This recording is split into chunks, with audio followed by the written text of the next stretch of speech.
সৰকাৰ আহিল সৰকাৰ গল কিন্তু গোৱালপাৰা পূব বিধানসভা সমষ্টিৰ যি বাটপথৰ যি অৱস্থা সেই বাটপথৰ অৱস্থা একেধৰণে ৰৈ আছে।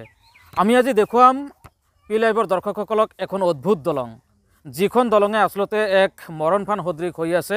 মোৰ সতীৰ্থে পোনপ্ৰথমে দলংখন দেখুৱাব আচলতে কেনেধৰণে দলংখন ৰৈ আছে ইয়াত।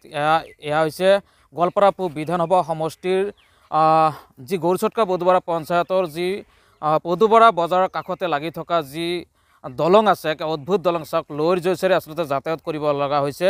দেওহিলা নৈৰ যি সতী আছে, সতীৰ ওপৰত এনেদৰে পৰি আছে এই লৌৰ জৈছেৰে যি নিৰ্মাণ কৰা যি দলং, আচলতে ৰাইজে গাঁঠিৰ ধন খৰচ কৰি আচলতে বছৰ বছৰ ধৰি এনেদৰে আচলতে এই লৌৰ জৈছৰ দলংখন নিৰ্মাণ কৰিছে আৰু এনেধৰণে আচলতে পৰি আছে দলংখন। বিগত কেইবা বছৰে আচলতে যি ইয়াৰে অঞ্চলৰ যি ৰাইজে আচলতে বাৰম্বাৰ যি জনপ্ৰতিনিধি আছে, জনপ্ৰতিনিধিসকলক বাৰম্বাৰ অনুৰোধ জনোৱাৰ পিছতো কিন্তু কোনো ধৰণৰ গুৰুত্ব আৰোপ কৰা নাই আচলতে কোনো ধৰণৰ জনপ্ৰতিনিধিয়ে। কিন্তু চৰকাৰ আহিল, চৰকাৰ গ'ল, কিন্তু যি বাটপথৰ দুৰৱস্থা, সেই বাটপথৰ দুৰৱস্থা কিন্তু এনেধৰণে ৰৈ আছে।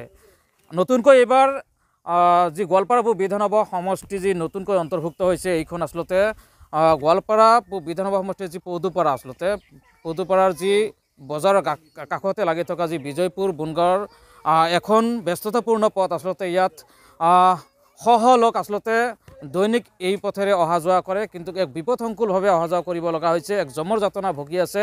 আমি জানিব পৰা মতে এইখন দলঙৰ পৰা আচলতে কেইবাটাও দুৰ্ঘটনাও সংঘটিত হৈছে। গতিকে মোৰ সতীৰ্থক মই পুনৰবাৰ আচলতে এই পথৰ এই যি দলংখন আচলতে দেখুৱাবলৈ মই অনুৰোধ জনাইছোঁ।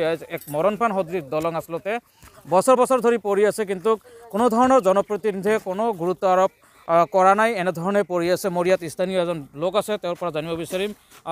দাদা, কি ক'ব আচলতে যি মৰণফান সদৃশ এখন দলং আচলতে লৌৰ জৈছেৰে যাতায়াত কৰিব লগা হৈছে ৰাইজে, কি ক'ব?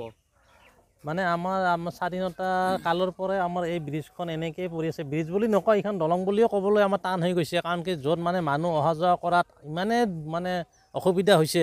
ইয়াৰ পৰা আমাৰ বাইক চাইকেলেদি কেতিয়াবা মানুহ তললৈ পৰিও গৈছে। ল'ৰা ছোৱালী স্কুলত দুখন স্কুল আছে আমাৰ, ইপিনে আছে এখন LP স্কুল আৰু সিপিনে আছে আমাৰ higher secondary plus ME school. আমাৰ তিনিখন স্কুলৰ ল'ৰা ছোৱালী এইখন ব্ৰিজৰ এই দলংখনৰ ওপৰেদি অহা যোৱা কৰিব লগা হয়। বহুত বিপদসংকুল, বিৰাট মানে এনেকুৱা মানে ডাঙৰ এটা মানে সমস্যাত আমি ভুগি আছোঁ আমাৰ এইখিনি স্থানীয় ৰাইজে। মানে আমি ক'বলৈ মানে ভাষা নাই। এতিয়া আমি চৰকাৰলৈ মানে এটা বিনম্ৰভাৱে অনুৰোধ জনাইছোঁ যেন আমাক অতি সোনকালে এই যিখন আমাৰ জজৰ ওপৰেদি অহা যোৱা কৰা যিখন এখন দলং, এই দলংখন আমাক মেৰামতিৰ লগতে পাৰিলে আমাক এখন ইয়াতে ব্ৰিজ দিয়াৰ ব্যৱস্থা কৰি দিয়ে বুলি আমি ইয়াৰে অনুৰোধ জনাইছোঁ। আমাৰ যিহেতু আগত আচলতে দুধনৈ সমষ্টিত আছিলে, যিহেতু নতুনকৈ আচলতে অন্তৰ্ভুক্ত হ'ল আচলতে গোৱালপাৰা পূব বিধানসভা সমষ্টিত এইখন অঞ্চল, এই ক্ষেত্ৰত বিধায়কক কি আহ্বান জনাব? এই ক্ষেত্ৰত আমাৰ যিখন মানে স্থানীয় যিজন বিধায়ক আছে আমাৰ গোৱালপাৰা আগতে আমাৰ এই সমষ্টিটা আছিল আমাৰ দুধনৈ মানে ST লগত মানে লগ হৈ আছিলে।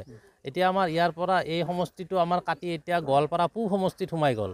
এতিয়া আমাৰ যিখন আমাৰ স্থানীয় বিধায়ক এতিয়া গোৱালপাৰা পূবত আছে, তেওঁক আমি টানি অনুৰোধ কৰিছোঁ, তেওঁ যেন আমাক এই সমস্যাটোৰ পৰা দূৰ কৰে, তেওঁলৈ আমাৰ বিনম্ৰ অনুৰোধ ইয়াত। হয়, নিশ্চয়কৈ ক'ব লাগিব আচলতে যি বিজয়পুৰ বুনগাঁও, আচলতে এইখন আচলতে বিজয়পুৰ বুনগাঁৱৰ দলং আচলতে ইয়াৰ পৰাই পদুবৰা বজাৰলৈ তথা যিটো ৰাষ্ট্ৰীয় ঘাইপথলৈ যোৱা একমাত্ৰ পথ, আচলতে এক জমৰ যাতনা ভুগি আছে এইখন অঞ্চলৰ ৰাইজে। বিগত কেইবাবছৰে চৰকাৰ তথা জনপ্ৰতিনিধিয়ে বাৰম্বাৰ অনুৰোধ জনাই আহিছিল, যদিও কোনো ধৰণৰ চৰকাৰে গুৰুত্ব আৰোপ কৰা নাই। আৰু এইবাৰ যিহেতু নতুনকৈ গোৱালপাৰা পূব সমষ্টিত অন্তৰ্ভুক্ত হৈছে এই যিখন ঠাই আচলতে, যাৰ বাবে এতিয়া চৰকাৰ তথা জনপ্ৰতিনিধিক আহ্বান জনাইছে এইখন ৰাইজে, যাতে এই লৌৰ জৈছৰ পৰিৱৰ্তে চৰকাৰে এখন পকী দলং নিৰ্মাণ কৰে।